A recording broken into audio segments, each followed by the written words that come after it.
All right, we're live. Are we? Yep. Khasan, you want to go? You want to start? Yes. All right. Hi, everyone. Hope you guys are having a great weekend. We at Uzbek Diaspora have had great interviews so far with many outstanding professionals, business people, and experts in their particular fields. And if you guys noticed, all of our guests have had many things in common, but they were all originally from Uzbekistan, have immigrated to a Western country, and have built a successful career or business journey abroad. But today is a special day because our guest matches none of those criteria. Since our country had a new government leadership in 2016, there's been many formal talks, public announcements that Uzbekistan needs to attract foreign direct investment. And as we know, foreign capital is the major driver of a progressive economy in many developed nations, right?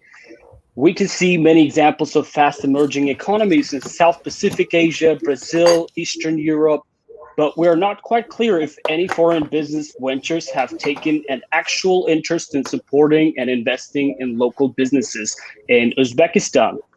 Can you count any? If you can, I'm sure it's very few. Today, our guest represents one of those foreign ventures that started investing in Uzbekistan in 2016 with the establishment of Fund One.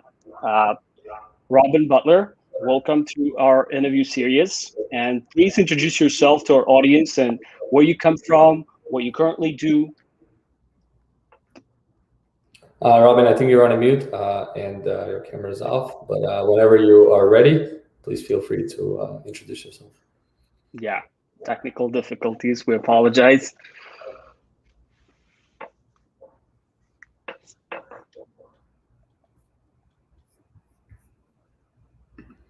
Right, well, Robin is getting ready. I see that 9 people are live here.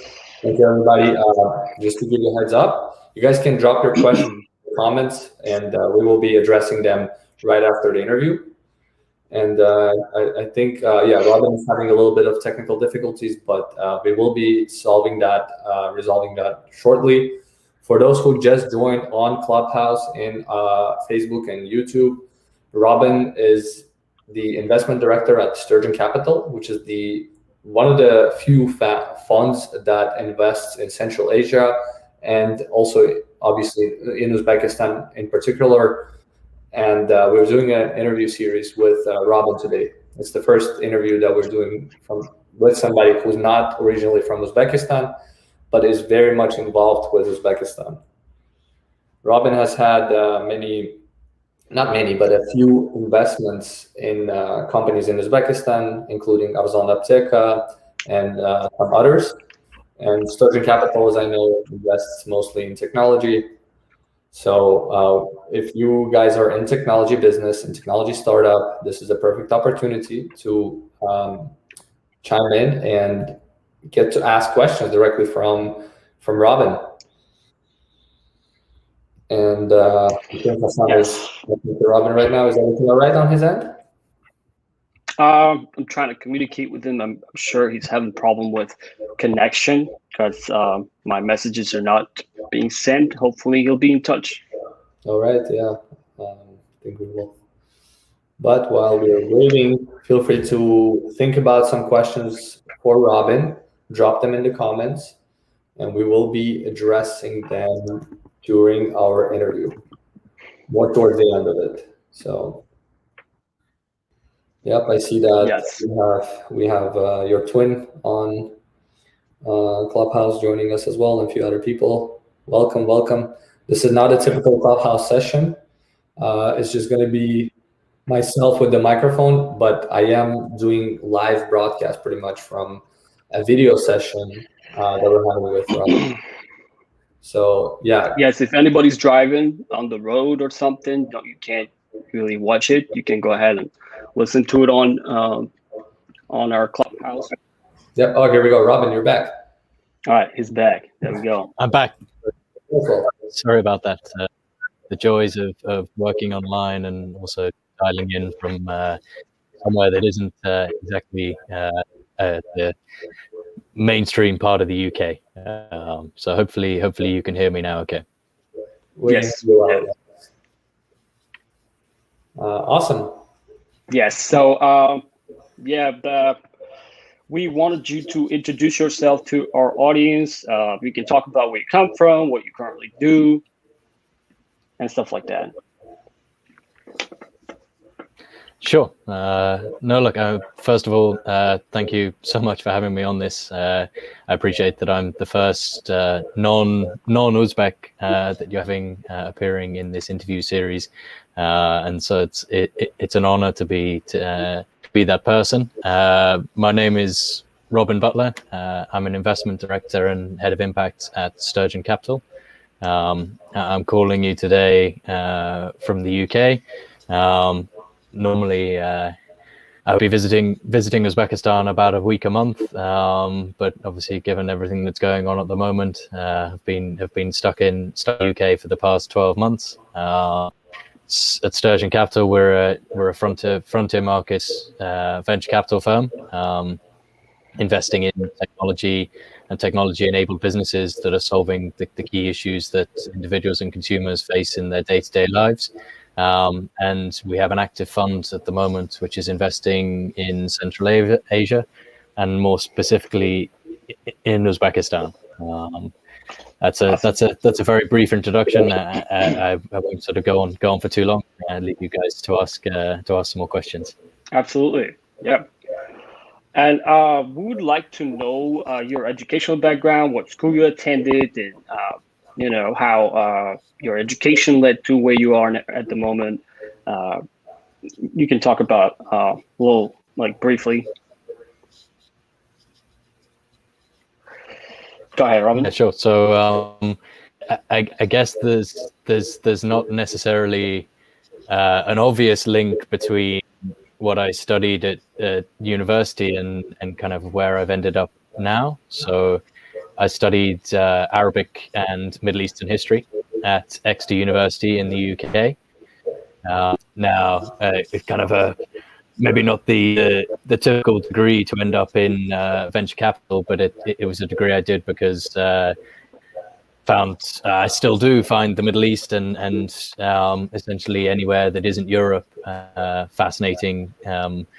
I think if you study history in the UK, when you're at school, everything is focused on England, and then maybe a little bit of Europe, maybe a little bit of America, but you don't anything that happens essentially Europe's borders. And then sort of as I kind of grew up and I began to read books sort of beyond necessarily what's in the curriculum, you kind of discover that there's obviously this huge world out there that doesn't get taught in school and doesn't figure in sort of general conversation here in the UK, and it's a shame we lose out because of it, and not understanding what exists beyond our relatively limited history is a real sort of problem, I think. And so I kind of started to learn more about that.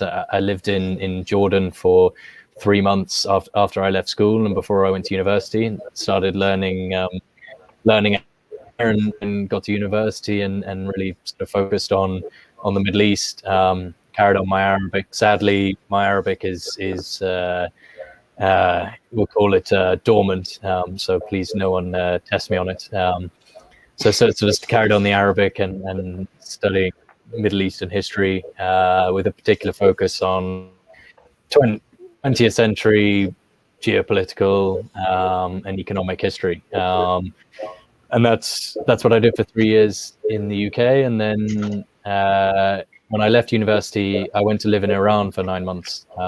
It seems maybe a bit of a jump, but I'd studied the country a lot, and I felt like a bit of a fraud because I'd never been there. I'd speak language, and yet I came to know a little bit about it. So I went and moved out to Iran for 9 months as a kind of, it's not a master's because I didn't go and study a master's, but I went out there to learn Farsi, both out of sort of intellectual interest and also an idea that maybe there might be some jobs out there, given that it was post JCPOA. So Iran was coming in from the cold, sanctions were being lifted, and it seemed like there was a lot of opportunity.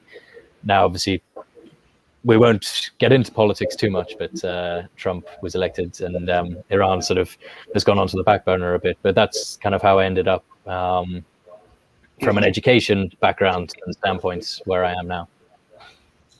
Gotcha. Yeah. So in the first part, we're trying to focus on you.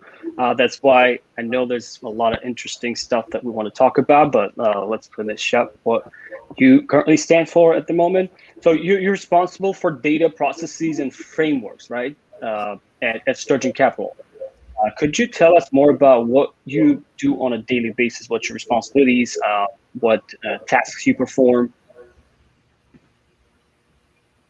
Sure. So, I mean, maybe if I just take a kind of step back and think about what we're doing at Sturgeon Capital in a sort of broader sense. So, I think if you talk about venture capital, I think people instantly think of Silicon Valley. They think of sort of technology, and that's what we think about as well. But what we're really focusing on is the sort of modern day, and I say modern as in the sort of today's entrepreneurs and businessmen and women who aren't operating in Silicon Valley or even in the US or even in London or Europe, but operating at the frontier. So operating in countries such as Uzbekistan, where you have this sort of shift from Uzbekistan is a particular case, but from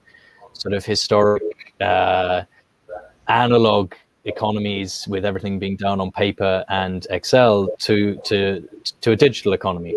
At the same time, you have young, well-educated populations. You have increasing smartphone and internet penetration. And you also, the population or the people that you're working with don't have a preconceived notion of how things should be. It's not like, I don't know if you think about Uzbekistan versus the UK. In the UK, everyone has a bank account, and everyone has a preconception of how a bank should be. So when you have someone like Revolut or Monzo, these challenger banks come along, it's like everyone's like, oh, this is great. I really like how it gives me some sort of different functionality. It gives me a much better experience of the app. But ultimately, I've already got a bank account, so I'm already I'm already with Barclays or HSBC or one of these big banks. But if you look at Uzbekistan and other frontier markets, and this is true not only in financial services but other sectors, people don't have a bank account. They've never used technology before. And so what if you are building a business, whether it's a fintech, whether it's an e-commerce platform, whether it's a SaaS solution for SMEs, whatever it is you're building, you are taking someone from essentially nothing into the digital space. And that's what we get really excited about. So it's companies that are either taking solutions that have worked in other markets and localizing them in frontier markets such as Uzbekistan, or and in fact coming up with entirely new ways of doing business and of using digital infrastructure, digital solutions to solve particular problems that are prevalent, whether that's in Uzbekistan or elsewhere. So that's kind of from a broad basis what we're interested in, and what gets us so excited about investing in technology companies in frontier markets. If we kind of then drill down a little bit, and I guess we can talk about why we're invested in Uzbekistan in a bit, but if we're talking about sort of my day-to-day, or we can talk about why Uzbekistan first, and then I can talk about my day-to-day. I mean, whichever you prefer, Khasan. So we trying to focus on what you currently do, like what's your tasks, and like, as a professional, not as part of the company, but as a professional, what you do. And if you walk us through that, be interesting, because not everyone knows what specific tasks you do, like as an employee at VC. Sure. So I guess from a personal standpoint, what is what I really enjoy about working at Sturgeon Capital is we're still a relatively small firm. And what that means is that on an individual level, I get the opportunity to be involved in and to take part in pretty much every aspect of the business. So whether that is from due diligence on potential investments and sort of working with companies, whether that's ones that we've never come across before or ones that we've been working with for a while, to then working with companies post-investment.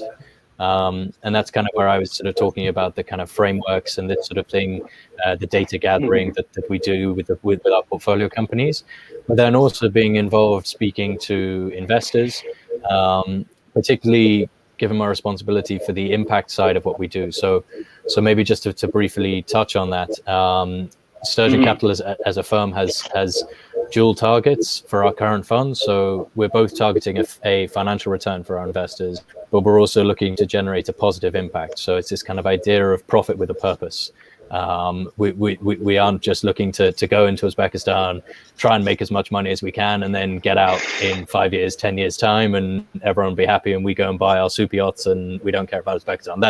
That's not who we are. That's not what we're doing, and that's not sort of why we get out of bed in the morning. So it's what we're doing with our current fund, and to sort of think about that one specifically, is we have this target of supporting 500,000 jobs in Uzbekistan through our portfolio companies.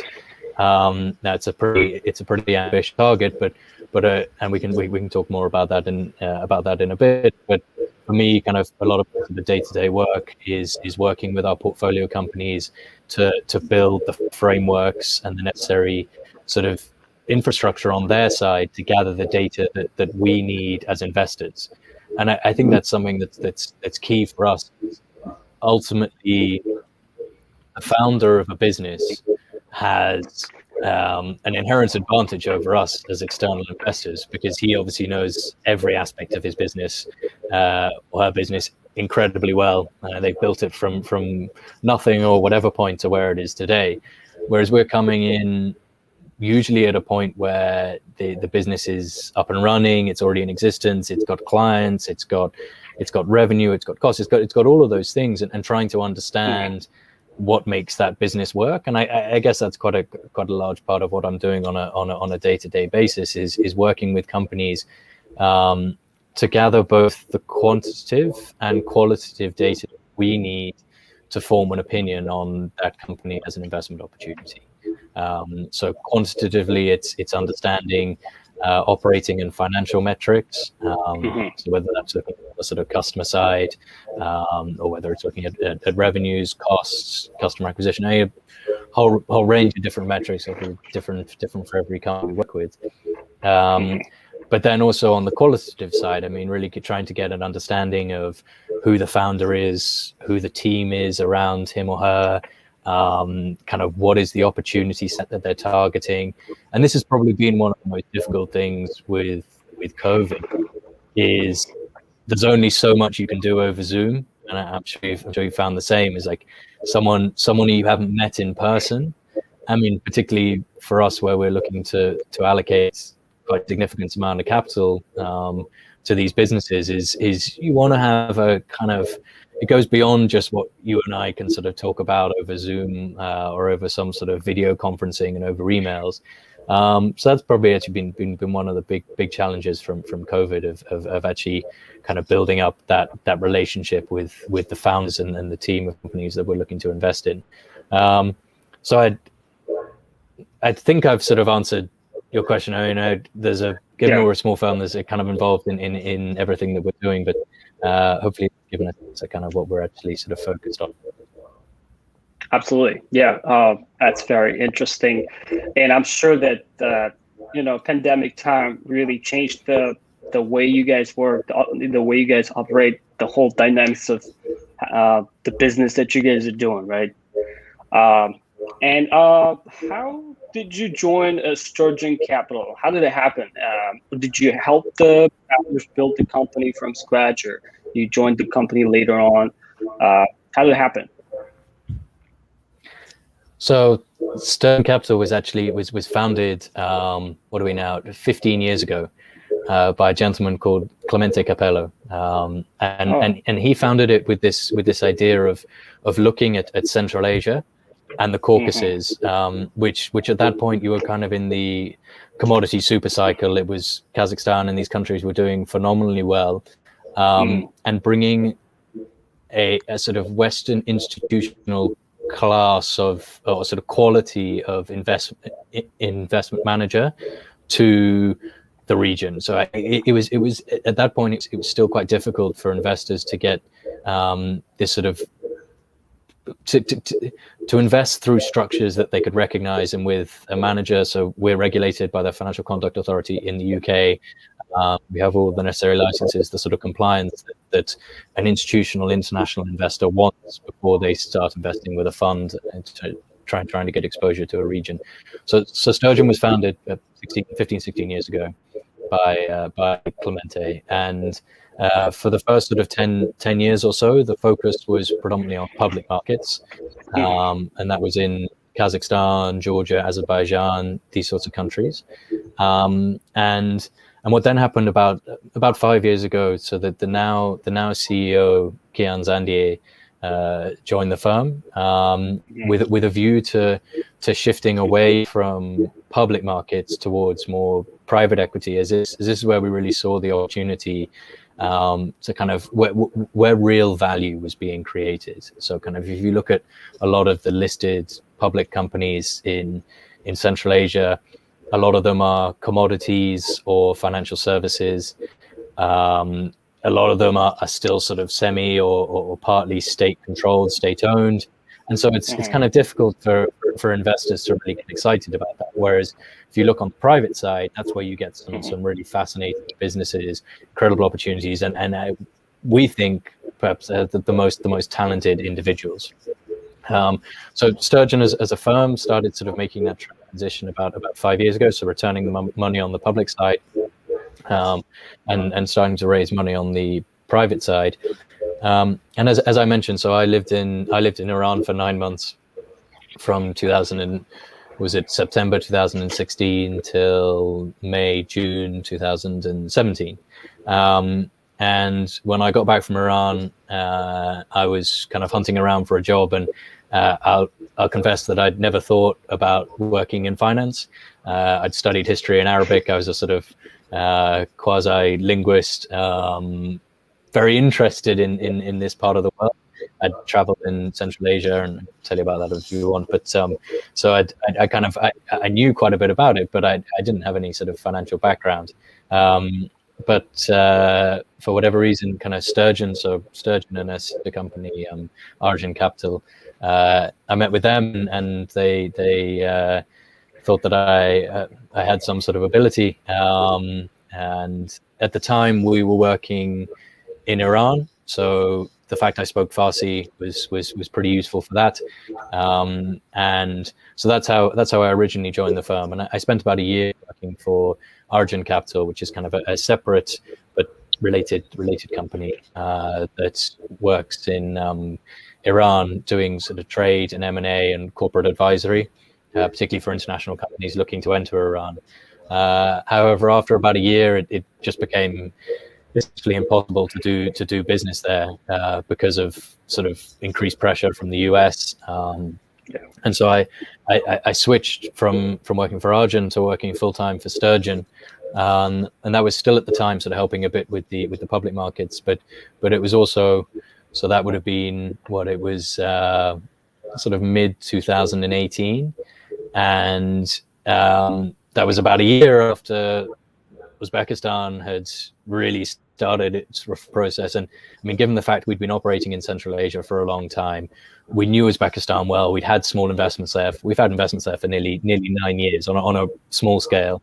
So we were well aware of the opportunity, and the size of the opportunity.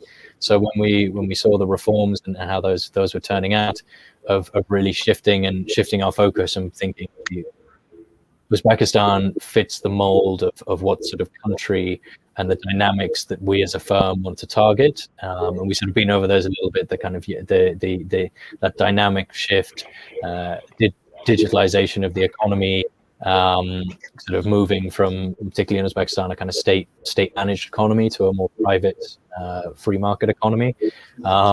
So that was kind of what drove a lot of what we were doing at Sturgeon. That's how I kind of ended up at Sturgeon, and particularly focusing on Uzbekistan.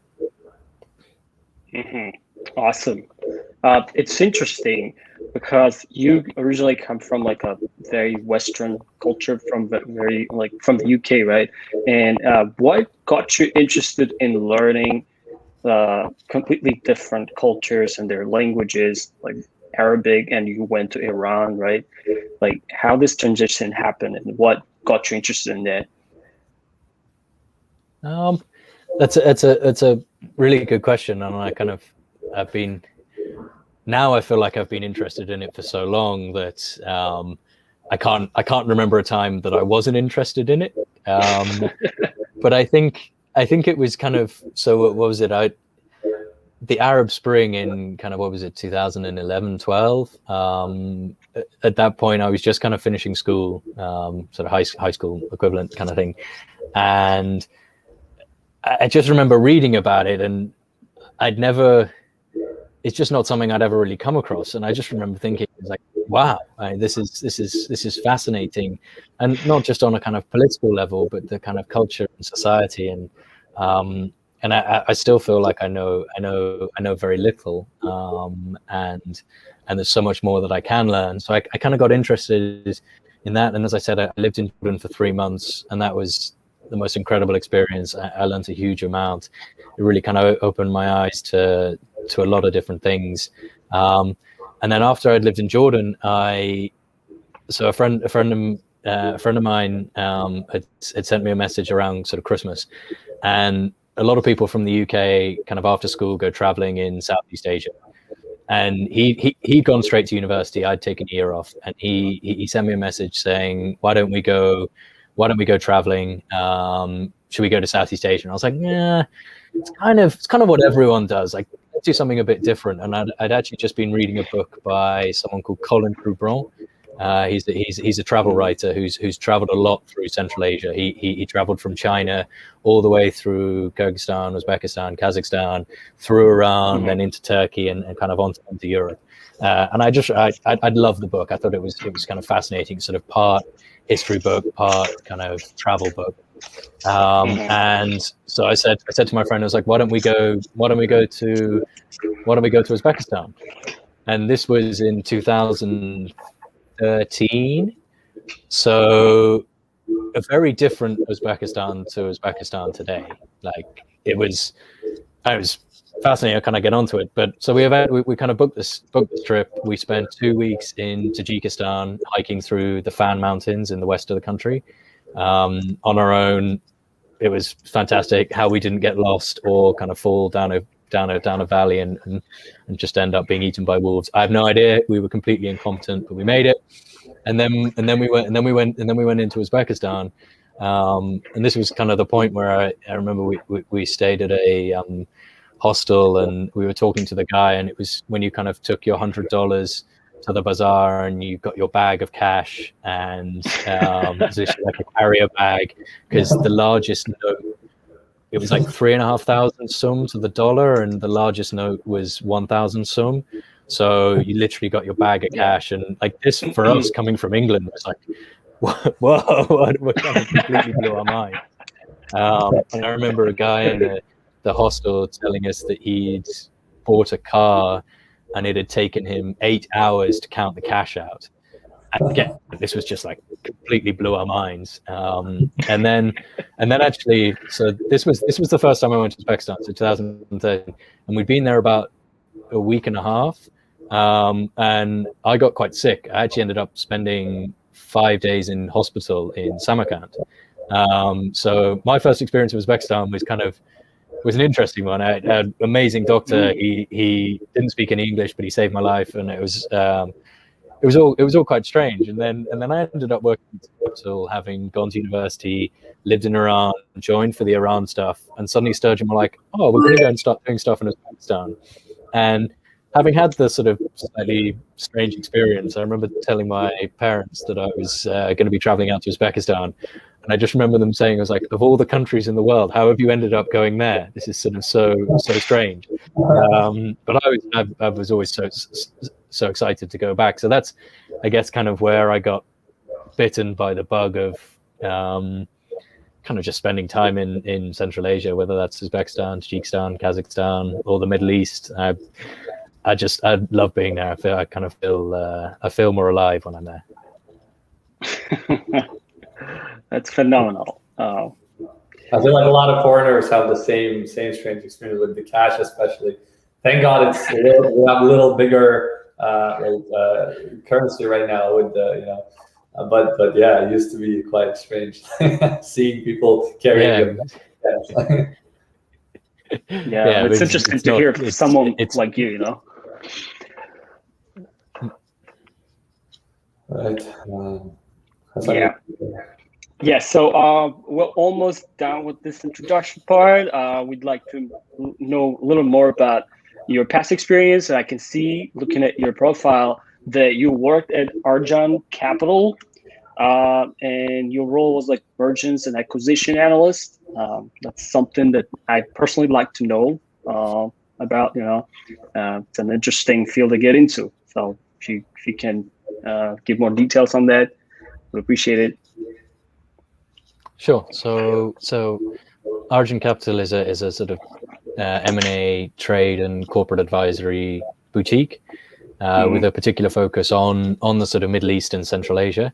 At the time, the core focus was Iran, and it was in particular looking to sort of aid international companies looking to do business in the country. So that's kind of why there's the fairly broad description of being sort of M&A, corporate and trade advisory, because it was a whole host of different things, from working with we worked with one of the largest international paint companies that was looking to enter the market. When they were already selling directly to the market, but sort of looking to them at whether there was an opportunity for them to acquire a local manufacturer. We took them out there. We introduced. We sort of met with several different parties. Which, I mean, for me as a kind of first job, it was a fascinating experience. I mean, particularly having the sort of language side of it, so being kind of the intermediary and in several parts between the local Iranian companies and the international company.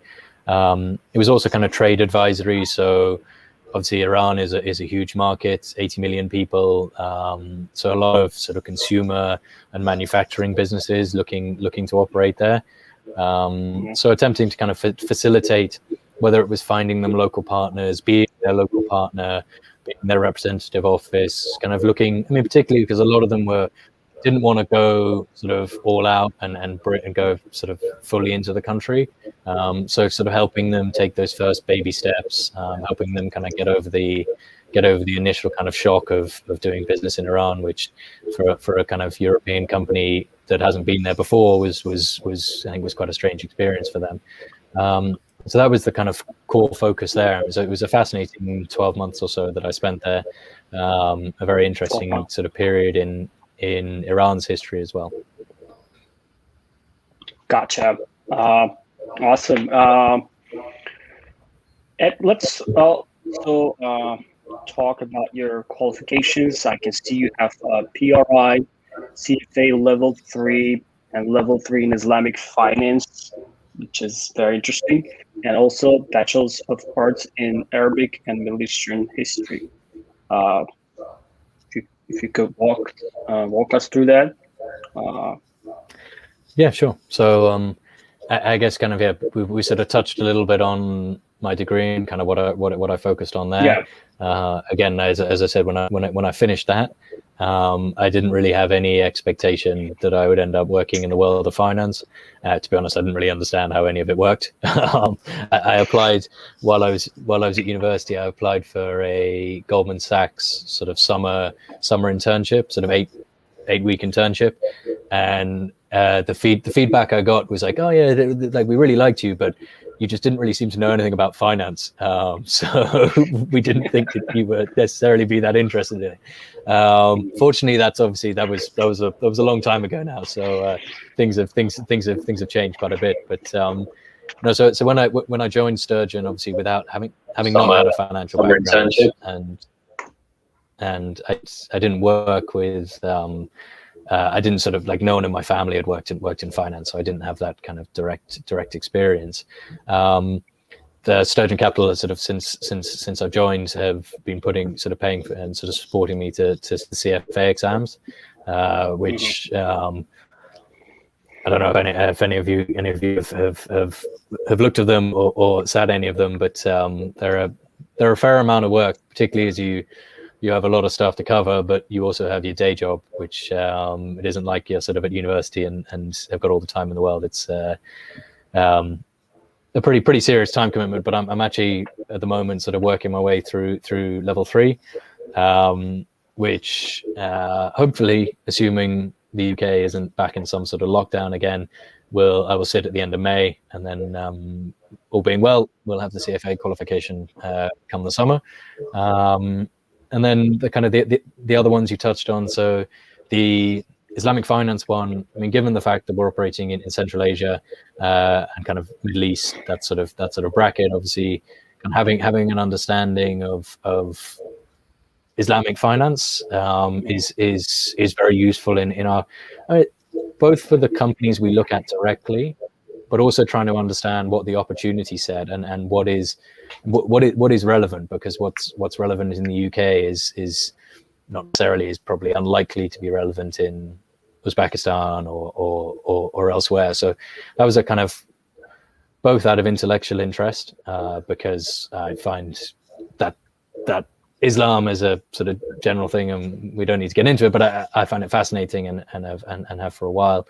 So that's kind of why I took that. And then the PRI qualification, I mean, given that we have our impact angle as a firm at Sturgeon, it seemed like an appropriate and useful one to have, so that I could kind of complement the knowledge that I have from our impact work with a sort of kind of taught curriculum side of things, to try and understand sort of how other people are working within that sector. Okay. So for a lot of people, Islamic finance and Western finance might seem a little interesting to find out. If you could just specify some of the Islamic finance and how things work in finance in the UK or in the US, would be very insightful. Sure. I mean, I will caveat this with I would not claim to be any sort of expert. In fact, my knowledge is fairly meager at best. However, I mean, the kind of the fundamental difference and the kind of reason for sort of having Islamic finance as an alternative to sort of traditional finance is this idea of riba, so not having interest, or interest being prohibited. Where if you look at Western markets, such a kind of core part of how they work and what they're sort of based on, a lot of it centers around interest and this sort of thing. So kind of how do you build products, contracts, different sort of things that essentially mimic the economic transaction taking place in a bond, but how do you enable someone who wants a kind of a Sharia compliant version? I mean, how do you create a structure, create a product which meets that need? So I guess that's the underlying principle behind a lot of the work in Islamic finance, rather than sort of potentially embarrass myself by trying to describe particular contracts. I think I will leave it at that and say that there's a lot of very good material out there for anyone who would like to learn more. Well, I was to say, is it? I realize I've got the sun shining on my face out of the window. Is it distracting? I can put the curtain down if I realize that I kind of look like I've just got a sort of shadow across my eyes. Yeah, no, it should be fine. Don't worry about it. Yeah, the face is not very clear, to be honest. If that would be great. for the video quality. Yeah. If you don't mind. Sure. Sorry about that. No worries. Yeah, the sun is actually shining for the first time in a long time in the UK. It's a special day. A rare day.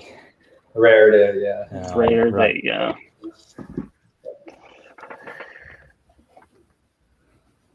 Now, hopefully when I turn that back on. Oh yeah, that's much better. I can Oh, see here we myself go. as well. Much better.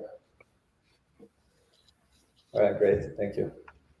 And Khasan, did you have more questions, or should I carry on? Yeah, we're wrapping up the introduction part, so we have an idea of what you do, what you stand for in terms of your career, and we can go ahead and transition into what your company does, Sturgeon Capital. Of course, we already touched on some of the aspects of the company and what you guys do, but I'll be going more into details. Sardar, if you have any questions, you can go ahead.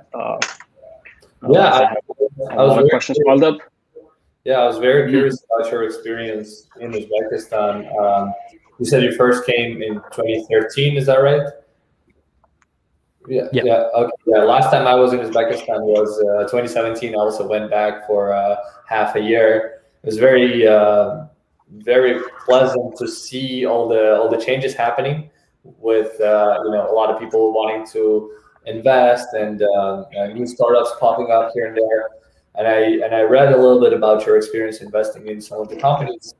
Some of the companies that I know, for example, Apteka, right, and some others. So could you describe how was your experience in Uzbekistan picking the startups? Why did you pick the particular startup that you did? What are your criteria for that? Sure.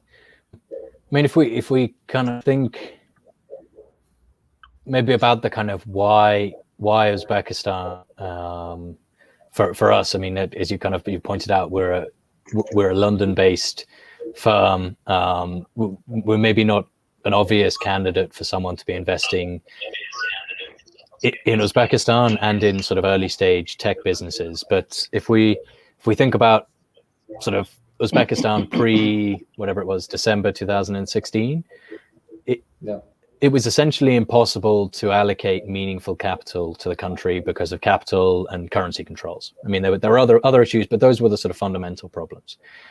However, you had the sort of the new government come in, and I mean, for us, we kind of call it a bit like the sort of fall of the Berlin Wall moment. Was in September 2017 when Uzbekistan did what basically no country does. Like, there are a lot of countries that should devalue their currency, quite often by quite a lot. There's literally no country that has done it overnight, 50% hit to the currency to sort of match the sort of free market rate with the government rate. I mean, that for us, I mean, not only was it the removal of the capital and the currency controls, but it was this real statement from the government that these reforms were serious, that they really meant business. They were spending political capital, and quite a lot of it, because a lot of the people who benefited from the dual currency regime were sort of people potentially within the government. So by doing that, it was a real statement. And for us as a firm, and looking at the country, having the sort of broader Central Asia experience, already having the network on the ground, it was a sign that now it was really worth doing the work, looking to build up the team in Uzbekistan, spend more time on the ground, kind of get to know the ecosystem, what good companies there are, what good companies there are not. And that's kind of what we did sort of from that point forwards. I mean, particularly from 2018 onwards. So we hired a gentleman called Raymjonov, who was formerly CEO of the Oman Sovereign Wealth Fund. It's a sovereign fund between the governments of Uzbekistan and Oman. Alijon was a sort of founding CEO and helped set it up and deployed the first 200 million from that fund into private equity in the country. So we're incredibly fortunate to have him as part of our team. And I think he's probably one of the most experienced, if not the most experienced, true private equity investor in Uzbekistan at the moment. So he really is a fundamental part of our team and our sort of presence on the ground. So Alijon sort of joined our team, and we went about kind of building our pipeline of companies. And I guess to kind of sort of how did we get from thinking Uzbekistan was a great idea, and I don't need to go into the kind of details about young, well-educated population, diversified economy. You two and everyone else knows that much better than I do. But so kind of all those fundamentals were there, all the sort of right, all the momentum was moving in the right direction. But it's kind of trying to understand is like what is the best way to kind of for us as a firm and for our investors make money in this environment. And maybe the kind of traditional route, it's the sort of Bill Browder in Russia kind of model is, do you get involved in the privatizations, you try and pick up these assets being privatized by the state at really rock bottom values. I mean, are you investing in the stock market where PE multiples are ridiculously low? It's definitely an option, and then like I'm sure there are some people who are going to do a good job of doing that, but it's a hell of a lot of work, and there's a lot of risks that you sort of end up sort of running up against that are non-financial. If you're kind of getting involved in privatizations, I mean, particularly if you're say getting involved in, there's a company being privatized and it has a workforce of 3,000 people, but to be productive, it should have maybe 1,500. You don't make yourself very popular if you buy a company and then fire half the workforce, particularly in Uzbekistan where unemployment is relatively high, particularly amongst the sort of youth part of the population. So, I mean, for us, we looked at a lot of opportunities there, and it just didn't make sense. I mean, it wasn't where the really attractive parts were. But then, I mean, we started meeting with more and more of the sort of, I'd say younger, but a lot of them aren't actually sort of necessarily that young, but the kind of the tech focused entrepreneurs, the people building these businesses focused on the digitalization of the economy.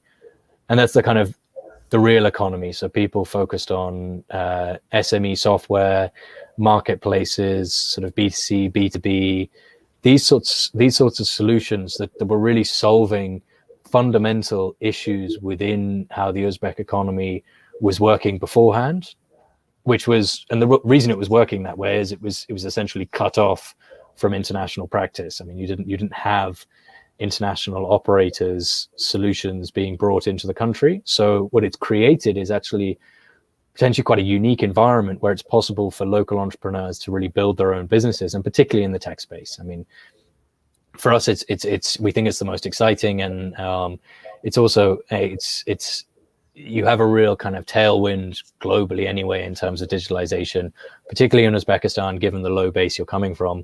And then you've had COVID, which obviously when we started doing it, we didn't know that was going to happen, but it's been pretty good at kind of proving our thesis that these are the sort of resilient companies of the future, not ones that kind of are essentially subject to macro sort of flows that you have or figures, data that you have no control over. So we kind of, as I said, we're kind of meeting these founders, seeing some really exciting businesses, and it kind of fit within our overall thesis of really understanding that was the best way to sort of to invest in essentially the future of Uzbekistan, both from a kind of financial returns perspective, but also in terms of delivering and measuring and sort of capturing the impact that we wanted to create with our fund as well. Gotcha. Well, yeah, I mean, this is you guys are doing in some way it might seem very like undervalued labor, right? Oh, you're investing in Uzbekistan, but on the other hand, when some of the first unicorns hopefully pop up in the next 5-10 years, you guys will be one of the proudest, like, oh, we were the first to invest in these companies, right? So and I know again, touching I was speaking recently with IT Park, which I know you guys work closely with. Yeah. And then they just described this sort of an issue that's happening in Uzbekistan, where there are very early stage pre-seed companies that do need that investment, but they are not looking very promising, perhaps. And there are companies like that have reached multi-million-dollar capitalization in tech and other spheres that don't need the investment at all, right? So there's this gap.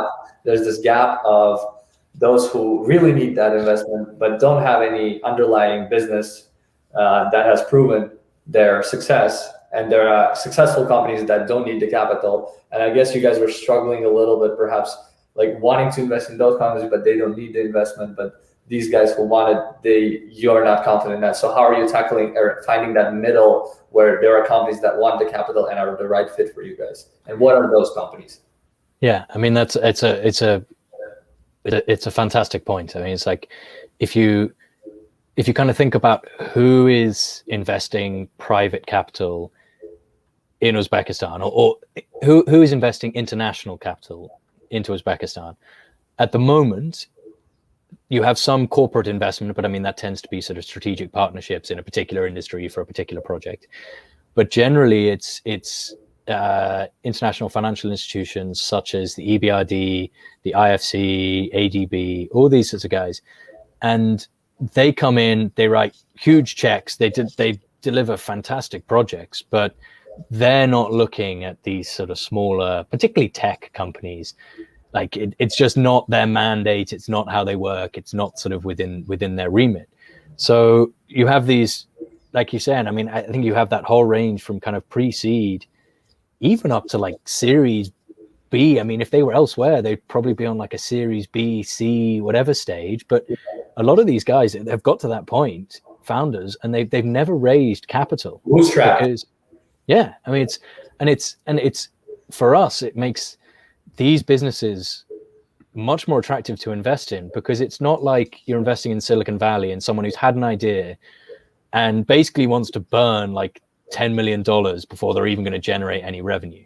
Yes. It's like you're investing in businesses that usually the founders had what would be a very good job in Uzbekistan beforehand, and they have decided to leave that job, take the risk, build this business, and they don't have infinite pools of capital or their own sort of financial resources that they can just pour into it and fall back on. It's like they need the business to start making money from a pretty early stage. And for us, this is much more interesting, because you've got these really resilient businesses where when we come in as investors, and I mean, usually we are seed investors because we're the first outside investor. But usually that, like, a lot of these companies have been operating for 2, 3, 4 years. They're already generating pretty sizable revenue. A lot of them could be break even if they weren't trying to grow. So it's a much more interesting dynamic for us as venture capital investors. I mean, maybe we're not true venture capital in the traditional or the sort of Western sense of how it works, but I mean, I think I'd much rather invest in the sort of businesses that we're investing in. But to come back to your point. So yes, you have these sort of pre-seed companies who often are looking to raise very small amounts of capital, which I think is also a kind of one of the good things. Examples of what's the companies and what's the amounts that they were asking? Let me try and think of sort of one. So we've spoken to quite a few through the IT Park. Who comes to mind now? I mean, these are the sort of companies maybe looking to raise like 50 to 100K. And what's really exciting about Uzbekistan compared to say other places is, like, if I gave 50 to 100K to a company in the UK, that would be like 2 weeks worth of kind of growth. That can be like 12 months in Uzbekistan of like aggressive growth, like really developing the product, taking it forward a long way. So you kind of have earlier stage companies, and sorry, I can't think of any sort of off the top of my head. Then you have the kind of companies, which I think is where we've tended to come in, is who've been around for a couple of years. They've got a reasonable sort of product market fit. They've got a good team, of founders kind of built up around that.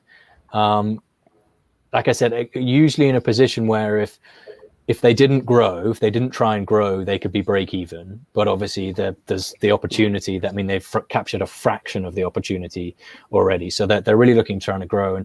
And that's us coming in and delivering what is often, it's more a sort of kind of growth venture capital, I think. It's not, we have invested at sort of pre-seed idea stage. We tend to be at this sort of seed, probably, I mean, if we wanted to bucket it like you would in the West, you'd probably say sort of slightly post-seed stage of companies that have a bit of a track record, revenue and sort of traction, and then looking to give them that injection of capital that can really enable them for growth. So you mentioned Arzon Apteka. I think that's a very good example. It's a company that's been around for a while, has very, very strong traction. I mean, has essentially captured a large part of the value chain already, sort of within its ecosystem of software in the pharmaceutical sector. Incredibly talented founder, and very sort of strong business model that we really believe in. But I mean, like, okay, we're not seed investors because this business has been around for a long time. It's already very successful, but we're the first international or first outside investors into the company. So I think that's kind of where we sit. And then, as you said, there are companies at a sort of later stage, probably wanting to raise larger amounts of capital. And I think at higher valuations, which are probably warranted, but it just isn't quite the sort of where we sit with our current fund and kind of how we operate and what we focus on. And just to give you our listeners and like people who are viewing us, our viewers, a tangible idea. Like, let's get back to that example of Arzon Apteka. How much did you guys invest at what valuation, if you are able to disclose that?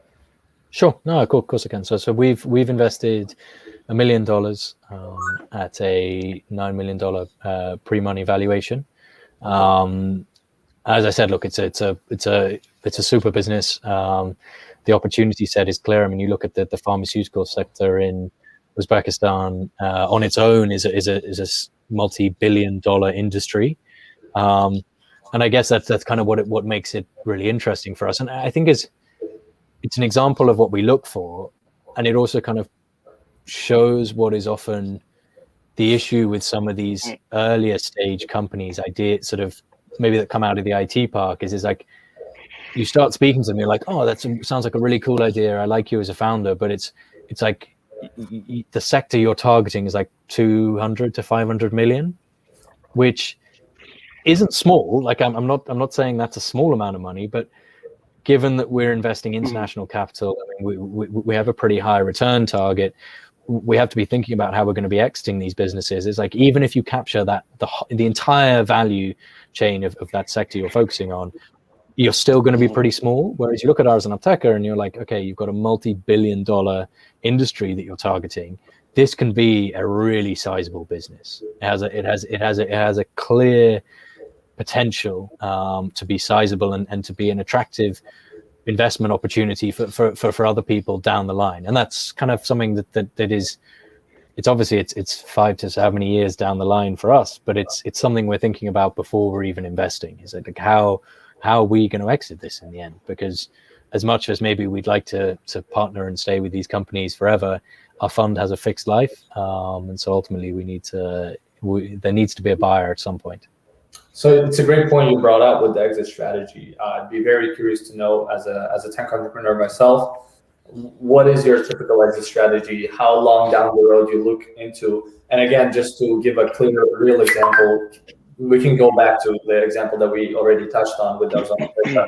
What is your target, for example, with them on, okay, you invest $1 million at a $9 million valuation, you said.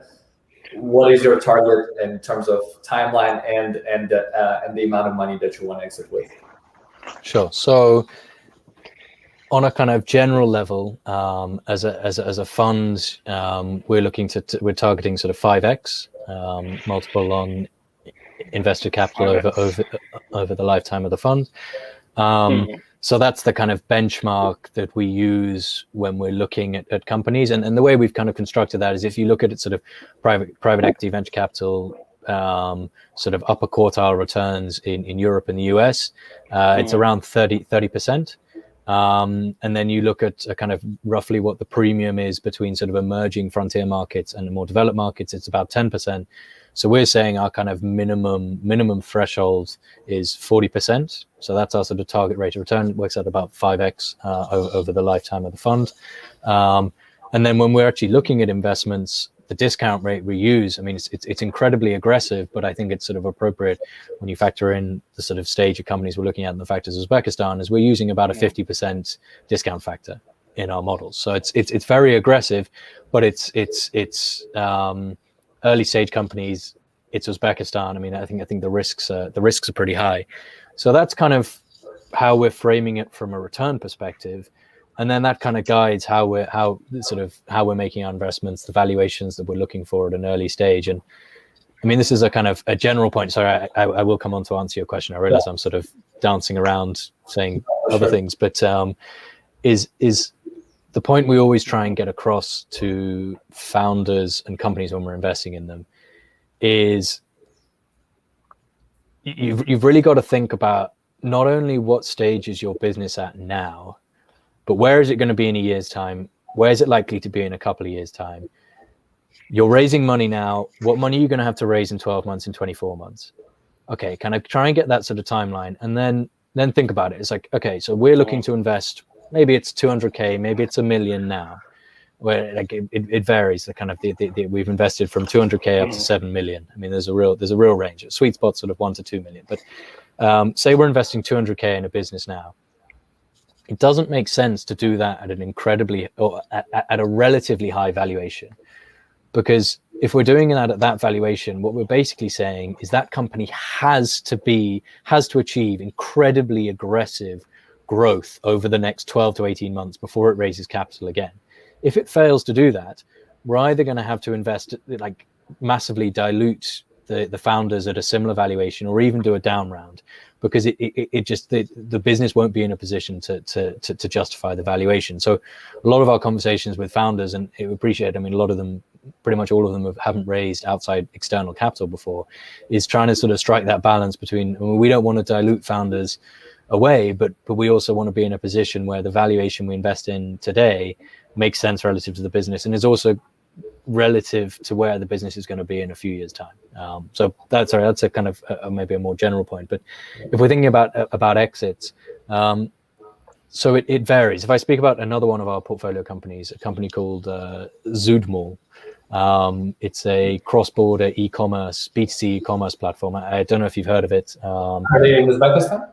Yeah, so they one of their largest markets is Uzbekistan, but they also operate in Kazakhstan, Lebanon, Iraq, Saudi Arabia, Bahrain, and I believe there's another country as well. But I think it's about 7 countries they operate in, and so it's a cross-border B2C e-commerce platform similar to AliExpress. So they don't hold inventory, so it's not the Amazon model, but it's entirely just a platform, both for cross-border and also for local sales as well. They've solved the logistics and payments issues that you face in these markets, and I mean, the opportunity set they're targeting is huge, and that's ultimately a business which, I mean, could viably be listed in the US, in Europe, or elsewhere. I mean, it has the potential to achieve that sort of scale. So that's kind of one bracket of company, and there are 2 or 3 within our portfolio that I think could reach that sort of level. I think that's the kind of the next option is a regional listing. So whether that's in Uzbekistan or potentially, I don't know, maybe in Kazakhstan, or maybe it's slightly larger, you'd be looking at Russia. So it's kind of, I guess it's the sort of maybe the romantic ideal for a lot of companies is kind of how do you reach that point that you can list, and it's amazing the work that they're doing in Uzbekistan at the moment to develop the local capital markets, the capital markets development agency under Atabek Nazirov. They're doing phenomenal work, and it's fascinating to see, and I think that's an option for us down the line, but it's probably not one that we look at as being a sort of core part of our exit strategy. So kind of where we're really focusing on and where we're looking at these companies is generally we're taking a minority stake. It's probably about 10% minimum, up to probably wouldn't want to be more than sort of 30-40%. So we don't necessarily need the entire company to be sold. We want to get to a point where either ideal world, whole company is bought by a potentially whether just a strategic acquirer, another fund, a local player, wherever it is, or potentially we look to bring in another investor, someone who wants to invest at a later stage of a business and really and grow it to the next level, and then look to exit and sort of sell our stake that way. So sorry, I went backwards, sideways, and then eventually I hope ended up answering your question. No, for sure. No, just it all sounds very, very interesting. Just wanted to, for the listeners and viewers, give a real example of what are the actual things that are happening. So with what was the name of the e-commerce platform that you mentioned that you guys invested in? Zoodmal. Zoodmal. Okay, how much did you guys invest at what valuation to this company? So that's a slightly different one. So we were actually the first outside investor in that company it was nearly 4 years ago now, and that was in a previous fund. So we've known the founder for a very long time. He's an incredibly talented individual, and probably I think he might be he's certainly one of the most talented people I've ever met. But phenomenal. It's phenomenal executor. I mean, he gets things done, and he gets things done in difficult markets, difficult countries to do business. He's a phenomenal operator. So we've invested about 7 million in total from our Uzbek fund in this company at roughly a sort of pre-money of about 45 million. The company is actually doing its next round at the moment, which we'll be looking to participate in, which is quite a significant uptick on where we invested our initial amount. I'm not sure it's public yet, so I can't give details at the moment. Another one is a company called Bills. Yeah. So again, very talented founder team. I mean, they're focused on digitalizing sort of both offline and online for small retailers in Uzbekistan. It's a business model that's obviously it's been implemented all over the world. Sort of SaaS business model. It's nothing revolutionary in that sense, but in Uzbekistan, it really captures that message I was talking about earlier, where people are shifting from paper or Excel to using some sort of digital platform, digital solution. So we've known Bills now for nearly 2 years or so. We invested, I guess you kind of call it seed investment. 12 months ago, it was one of the first investments we made. We invested 150k at a 600k pre-money valuation. We are currently sort of working through and processing the next round, which will complete in the next month or so, which will be at a higher valuation. We haven't sort of finalized that yet, so I can't give you a number now.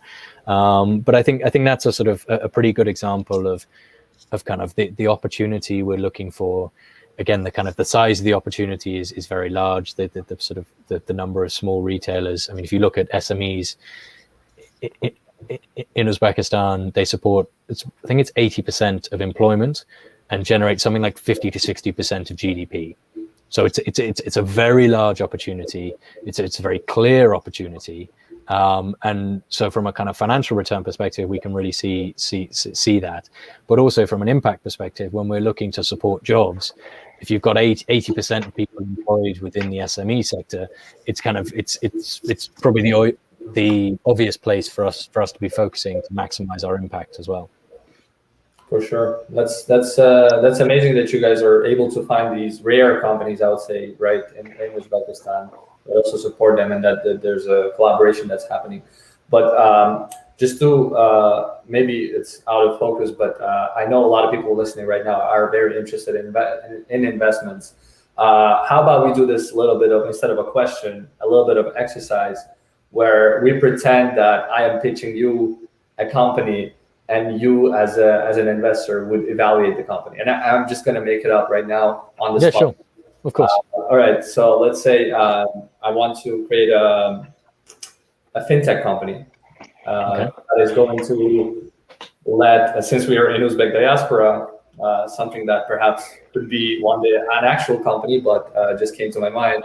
There's a lot of people who live abroad that send money back to Uzbekistan, right? And Yeah. I'm sure there's a big market for that. There's a lot of transactions happening, and it's about $7 billion a year. Oh, you already know the market, so that's amazing. So let's pretend I said it. There's a $7 billion market, Robin, that you didn't know about. Excellent. That you didn't know about, that there's an opportunity for transactions. And you are very familiar probably with how money revolves in Islamic community, especially where there's this system called, I don't remember how it's actually called, but where you pass on the cash to a person who's here in the United States, for example, and somebody you know passes on the cash back. And that's how a lot of the transactions are happening, either like that or through Western Union or other things, right?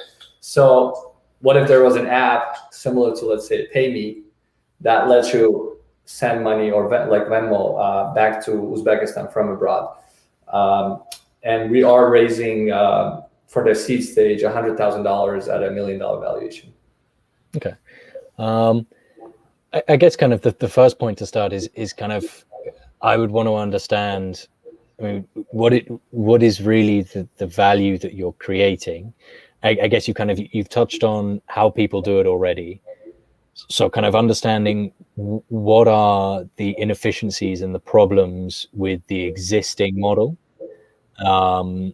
and how are you solving for them? I mean, how are you improving, whether it's, I mean, in this case, you're focusing on individuals, but it's the same for businesses. I mean, how are you making life easier, really generating value? Because ultimately that is going to be the basis for your business.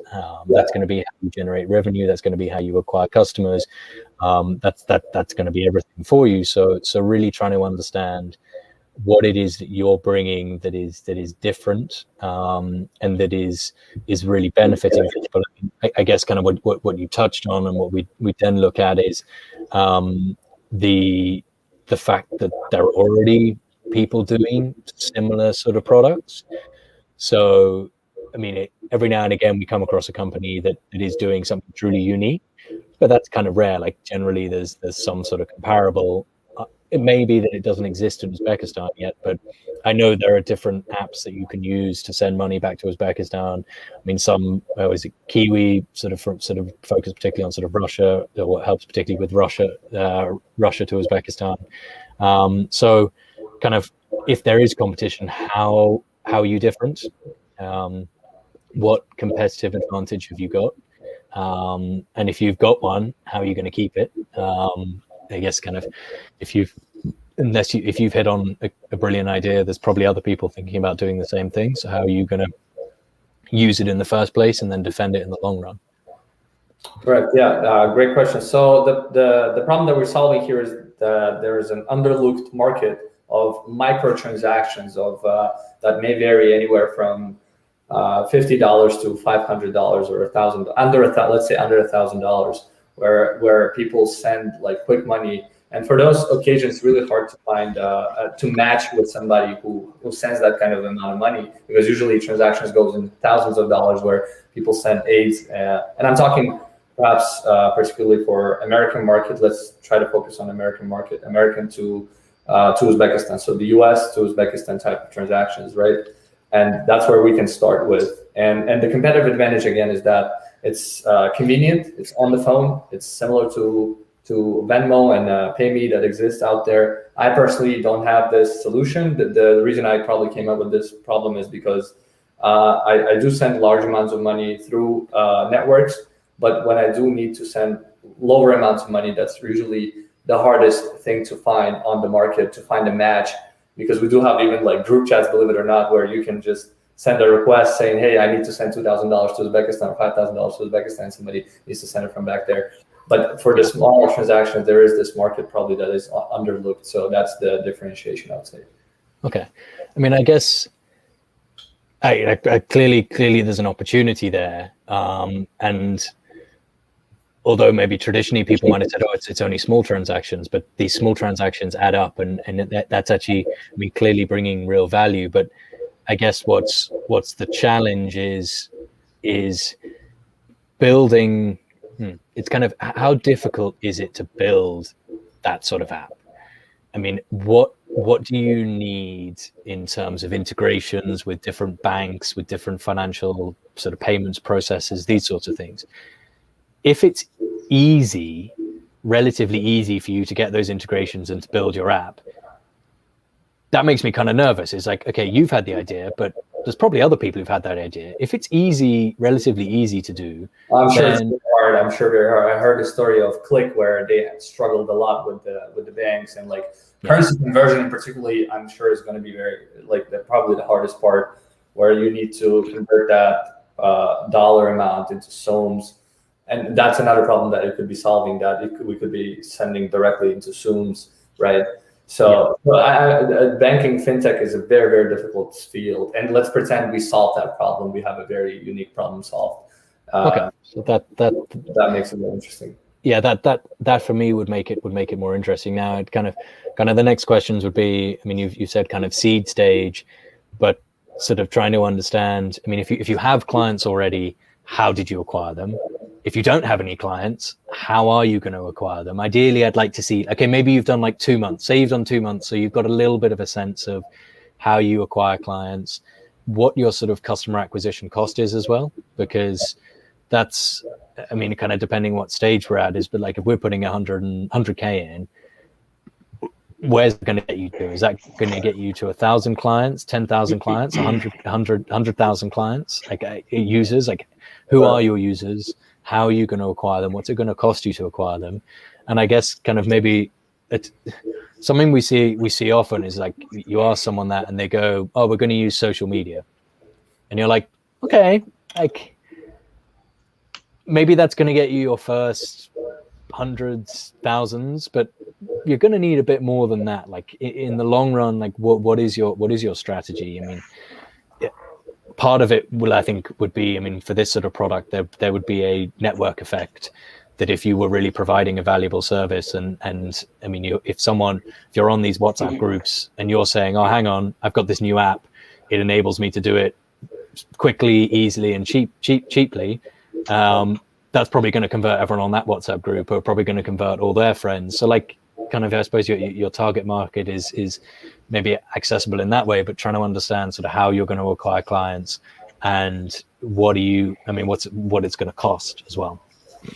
Gotcha. Well, yeah, it'd be hard to come up with the CAC and LTV right now on the spot, but I think it was a great exercise that to get to understand for our listeners and viewers what kind of questions investors like Robin would be asking you if you come up with an idea, because a lot of the times, especially pre-stage, startups do have an idea and that's pretty much all they have, right? No market analysis, no market research, no CAC and LTV. And just to give you an idea, CAC is a customer acquisition cost, LTV is a lifetime value.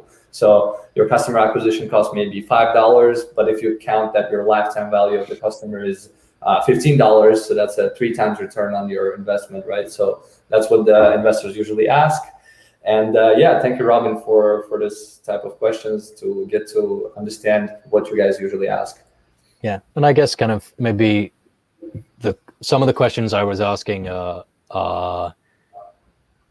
sort of would probably be quite difficult for someone who is just at the sort of idea stage to answer, and I wouldn't necessarily go into as much detail if you were purely at the idea stage.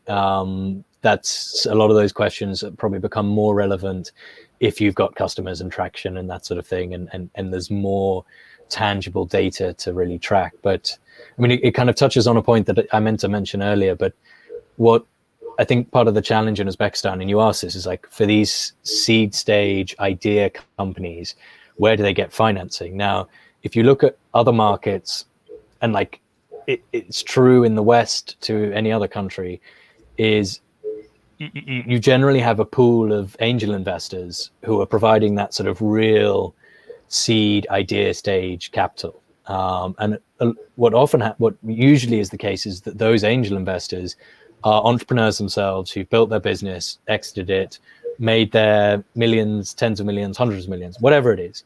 They've made their money, and now they want to kind of get in and they're sort of willing and able and have the capacity and the sort of intellectually and from a time perspective to invest at the idea stage, to help someone take it from idea to sort of seed or whatever it is. But I guess kind of the challenge for Uzbekistan is there isn't really that pool of angel investors yet.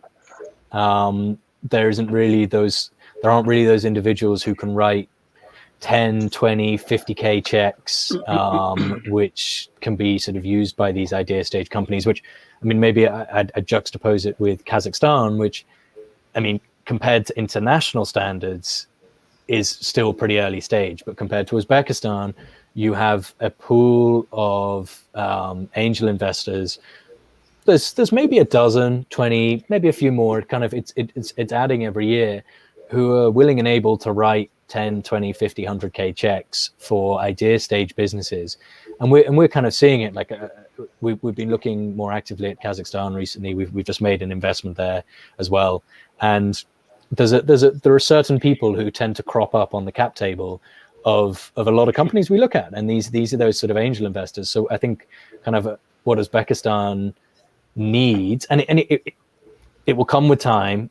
The work that the IT park and everyone else is doing is fantastic, but it'll come with time that once you start having a few successful exits, those people essentially become the kind of like grandparents or godparents to the ecosystem, and they then sort of sustain and feed it, and it just grows exponentially from there. So I think that will come with time, but it's also kind of the challenge that Uzbekistan has at the moment.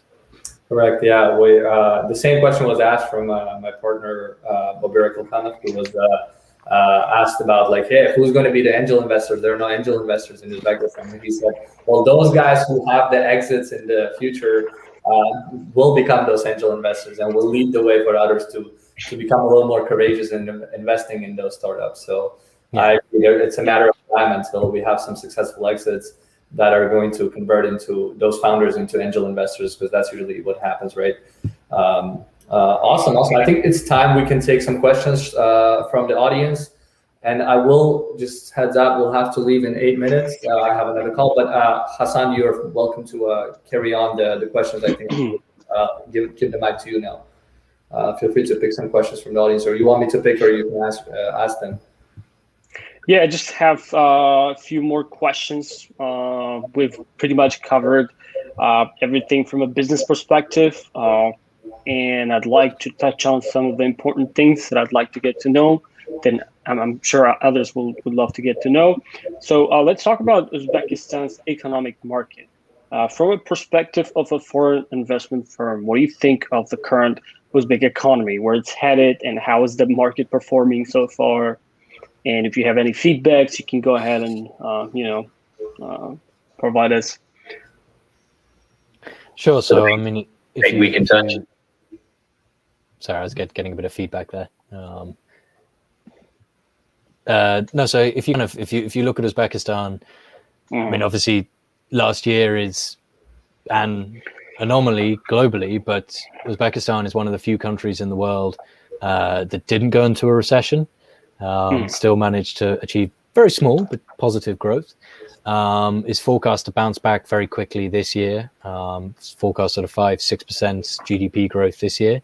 In terms of the sort of overall economy, you have perhaps contrary to some of its neighbors, you have a pretty diversified economy. It's not sort of purely hydrocarbons or commodities, although they play a part. But Uzbekistan is the enviable position of essentially having a kind of natural hedge in that the largest commodity export is gold. Gold is anti-inflationary and sort of counter-cyclical, so the country benefits from that naturally, I think. So I think it's in a pretty strong position in general. 4-5% is, I think, a pretty good result, I guess, for a developing country, and especially in these pandemic times. But where'd you get the numbers from? Like, what's the source? What are you basing it on? So those numbers come from the IMF and the World Bank. So they publish their forecasts on a sort of quarterly basis, roughly, or update them on about a quarterly basis, biannual basis. I guess the risk. Part of the risk for Uzbekistan is you have you still have relatively high inflation, but it's coming down, and it's also the currency devaluation. So, I mean, in our models, we assume a 10% devaluation on an annual basis going forward. Now, if they can bring inflation down, and also sort of, I mean, you have a current account deficit at the moment, but the majority of that, I mean, we're not worried about that, because the majority of imports are actually for machinery and productive goods.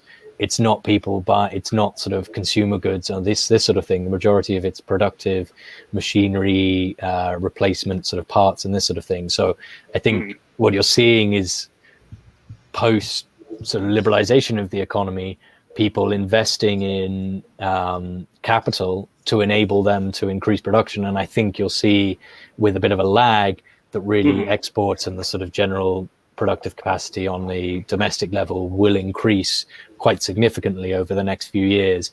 But there's obviously going to be a bit of a lag, and that's putting some pressure on the currency as well. Awesome. Okay. Do you have any numbers in mind when it comes to like account deficits and stuff?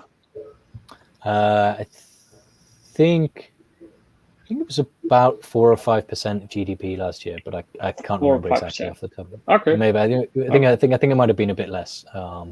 But it kind of helps. Okay. I mean, the good thing, the government's able to defend the currency because it has a lot of gold, so it can sell the gold to defend the sum.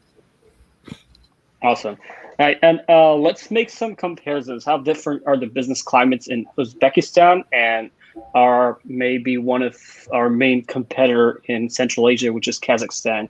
And if you can talk about advantages and disadvantages, strengths and weaknesses of both of the countries, and the reasoning behind why you guys prefer to invest more in Uzbekistan than Kazakhstan. Because I know that you guys invested, like you had 6 investments in Uzbekistan, if I'm not mistaken, and 1 in Kazakhstan. 5. So 5, yeah. 5 in Uzbekistan, 1 in Kazakhstan. I mean, I guess I wouldn't. From our perspective, I don't see them as kind of competitors. They're just two countries that are at different stages. So there are quite a lot of businesses in Kazakhstan that are, I mean, generally more developed, because I think sort of the economy and the business climate is more developed because they've been engaging on a much more tangible level with the global economy and sort of international community for longer than Uzbekistan has. Uzbekistan's been doing it for 4 years basically. Kazakhstan's been doing it for 20 or however long. So I think you have that kind of that sort of fundamental difference. But what's sort of interesting about when we look at say Uzbekistan is generally valuations are lower. So for us as investors, that's pretty attractive. It means we can get in at a lower valuation, acquire a larger stake, and generally put ourselves in a stronger position. I think ultimately the Uzbek market in the long term probably has more potential. I mean, part of that is just a function of the fact there are 33 million people in Uzbekistan and there are 16 million people in Kazakhstan, or 17 million. I forget the exact number. So if you think about it from kind of the scale perspective, the opportunity, I mean, okay, you've got a difference in GDP per capita, but it's kind of part of that is distorted by oil and gas in Kazakhstan.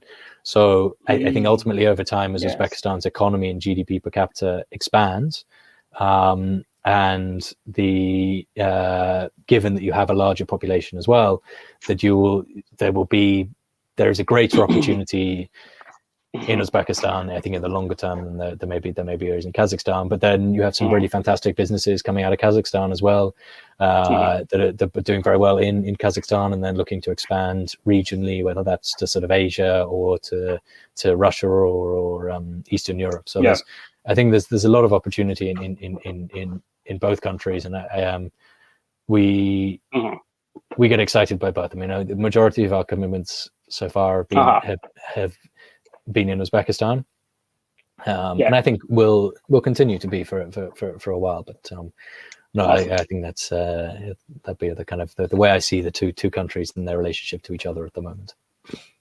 Gotcha.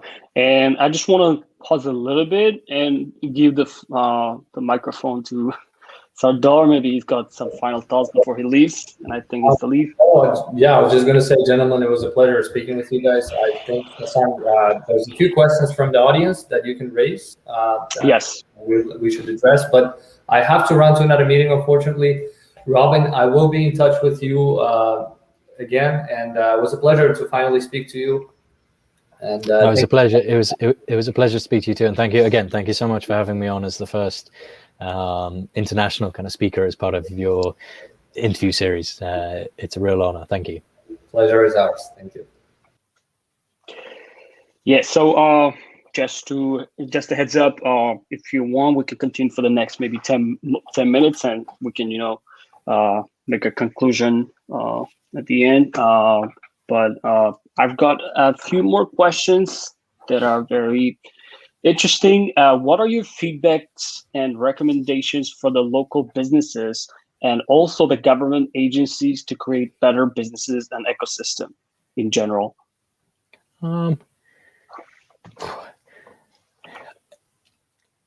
It's a pretty broad question. I mean, I think I guess for sort of local companies, I mean, the best thing they can do is on an individual level is just keep focusing on building their businesses and looking to scale where they can, and then also looking to try and engage with whatever you can outside of Uzbekistan to pick up best practice and pick up understandings and knowledge that you can implement in Uzbekistan. So what I'm always impressed by is the kind of founders we work with are reading books written by people from the US, from Europe, from China, from India, from Russia, all this other parts of the world, founders, whether they're tech or otherwise, trying to get an understanding of like how and why have these people been successful, and kind of what can I do to be the same, to sort of end up in the same position as them. So I think for the kind of founders, that's key, is just you'll always be learning, always be looking outside of what you know, to try and develop your own business. From the government perspective, I think they're doing a pretty good job already. I mean, there's a lot that needs to be changed and not a lot that needs to be reformed. Obviously, you can't do it all at once, but I guess just keep up the positive momentum. Yeah, I'm sure it's in a very evolutionary path. Of course, a lot of stuff that has to be fixed, that changes could be made, but in general, yes, I think amongst like developing nations, it's doing pretty okay. What would you say to Uzbek immigrants working abroad who have a willingness and ability to create and run businesses in Uzbekistan, but have not done so? And do you encourage Uzbek immigrants to invest and build businesses in Uzbekistan at all? And how about foreign businesses? Yeah, please. Like, I would love to see everyone involved within the Uzbek Diaspora network getting involved in businesses back in Uzbekistan, investing in them, giving them advice, giving them time. It's like, I mean, look, if we have a portfolio of companies. I mean, there are a real range. One of the biggest challenges Uzbek companies face is finding the right sort of talent, particularly in, say, I mean, whether it's developers, whether it's marketing, growth, whatever it is. I mean, product management, these sorts of things. It's not because of a lack of ability locally. It's as much as just a lack of experience. Like, people haven't had the opportunity to engage with sort of international best practice. But then, like, I've seen, just looking through some of the people liking Uzbek Diaspora posts and involved in it, you've got people working at some of the biggest companies in the world, doing incredible jobs, being incredibly successful. And that knowledge and experience, I'd say, is almost as valuable, if not more valuable, than actually providing capital, sort of financial capital, to Uzbek businesses. So, I mean, what I'd say is, and I would love to hear from as many people as possible, who have whatever experience it is.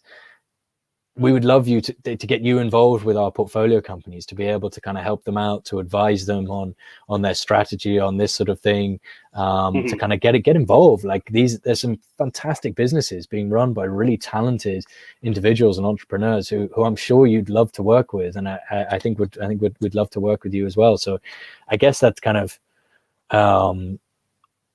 both my advice and also my kind of request is use those knowledge and skills and experience you've been lucky enough to build up outside of Uzbekistan, and kind of, it's like a sort of reverse brain drain, like bring that knowledge back into Uzbekistan, and it can make a huge difference.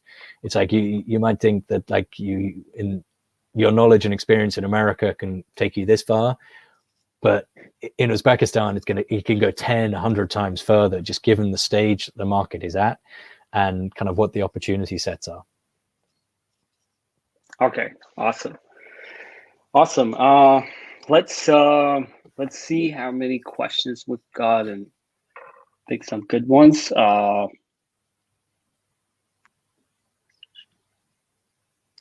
Let's see. Shohrat Mirahmedov posing a question: would you invest in another startup in retail pharmacy industry in Uzbekistan? What is the policy of Sturgeon Capital on conflict of interest when it comes to investments in competitive ideas? Well, thanks very much for asking that, Shograt. It's a good question. I mean, I guess we would be very unlikely, and I think we wouldn't make an investment in a company that was directly competing with a portfolio company of ours. I mean, it just kind of like it. Even you just think about it generally, it just wouldn't make sense.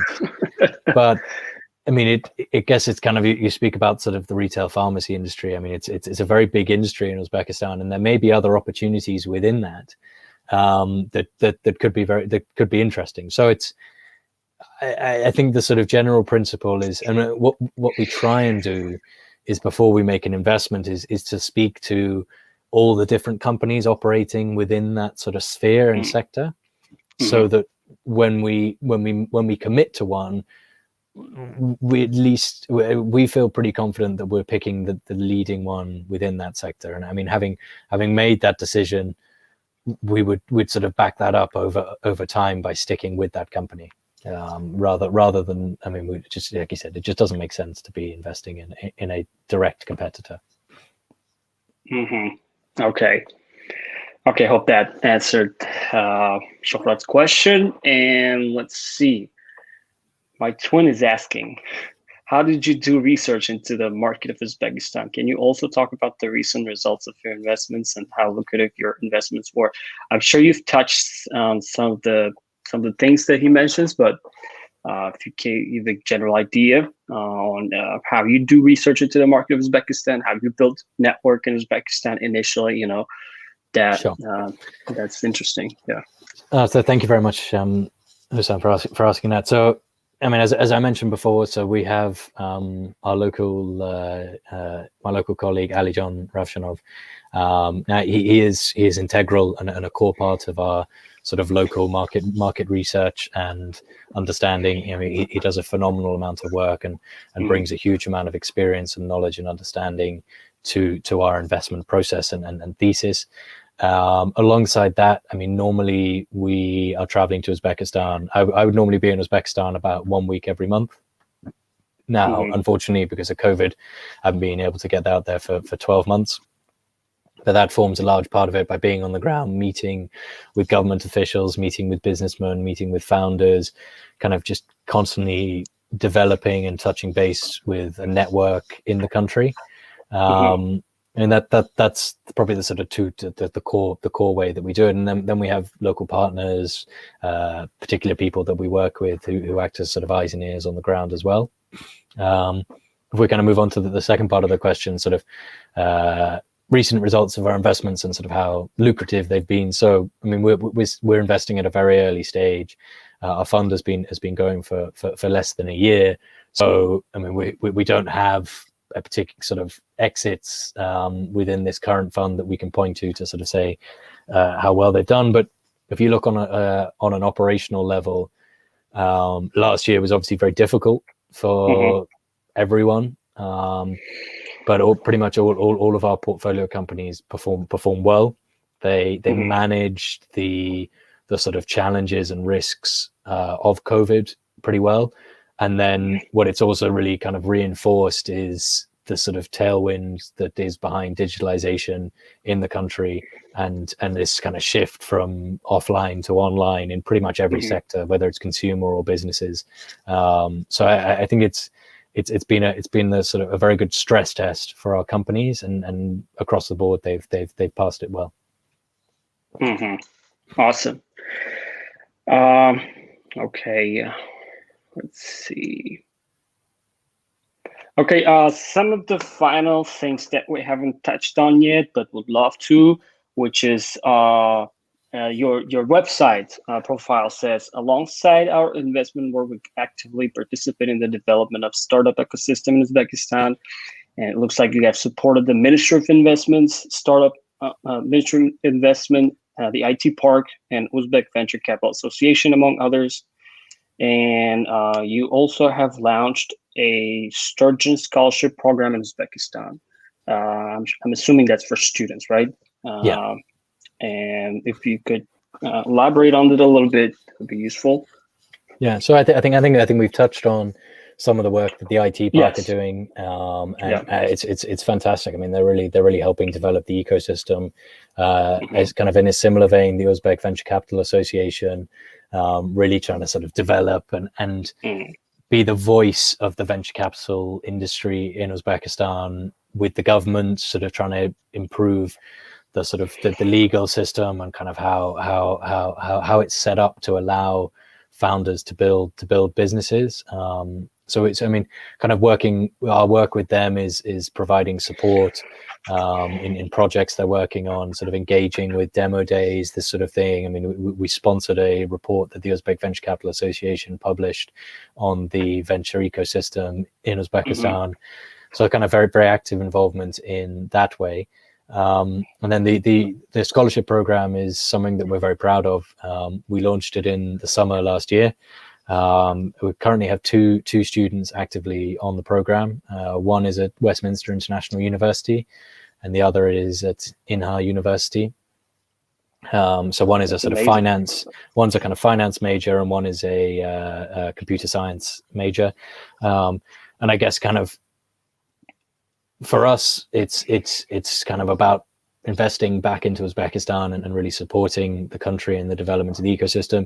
Those are two areas where we see a kind of a gap between the sort of available talent in the market and what it needs.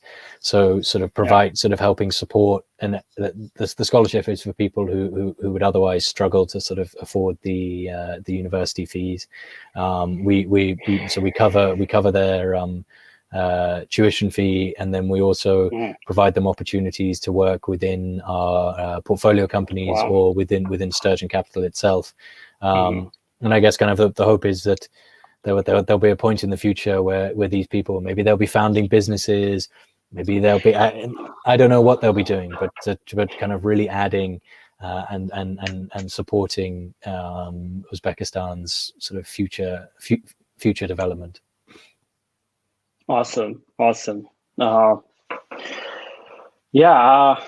That was an amazing conversation. It's probably the longest that we've ever had.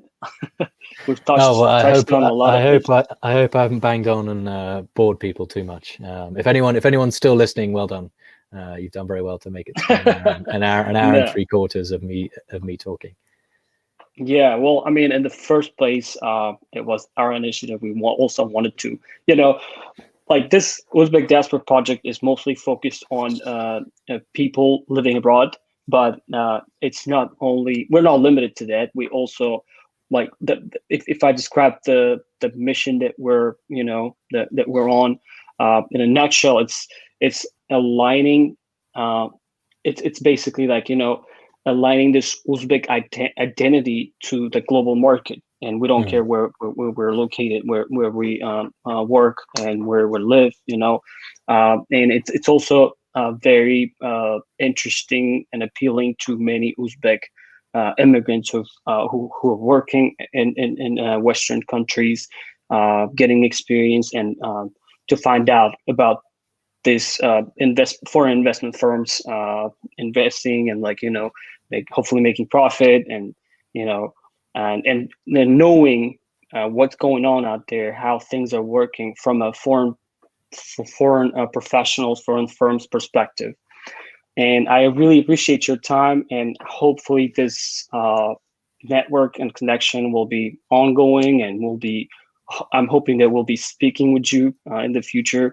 I hope so too. No, look, I'm sure we will be. I mean, I think it's fantastic the work you lot are doing with the Uzbek diaspora. I think it's very important, as I kind of touched on, sort of bringing this knowledge and experience that people have built up outside of Uzbekistan, Uzbek immigrants, and trying to use that and sort of bring it back, and supporting Uzbek companies and supporting Uzbekistan as a country as it grows and develops over the next few years. And I guess, I mean, for us it's a privilege to be part of that as well, as an international fund investing in the country.